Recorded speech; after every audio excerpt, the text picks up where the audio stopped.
is my good morning. This is my 98 Volkswagen Jetta. I got a problem with the ignition. It's not turning, it's not cranking, it's not doing anything. I got a brand new battery that I put it 2 days ago. But now when I open the switch, all the cluster, the lights and the miles and the clock, it turn off and doesn't do anything.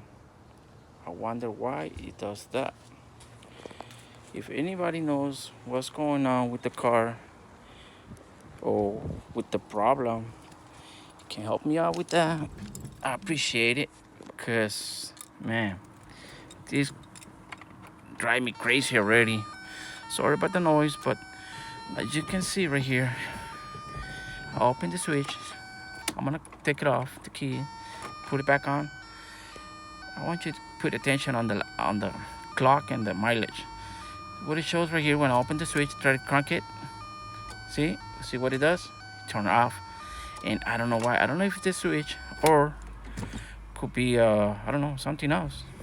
If anybody knows what's going on with that, you got any ideas what could it be, that'd be helpful. Please leave a comments if you know what's going on with the car. Check the fuels are okay, but I don't know if anybody knows anything or something about this problem.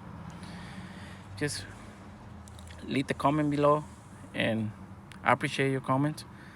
All comments, good or bad, are welcome. Thank you so much. Have a good day.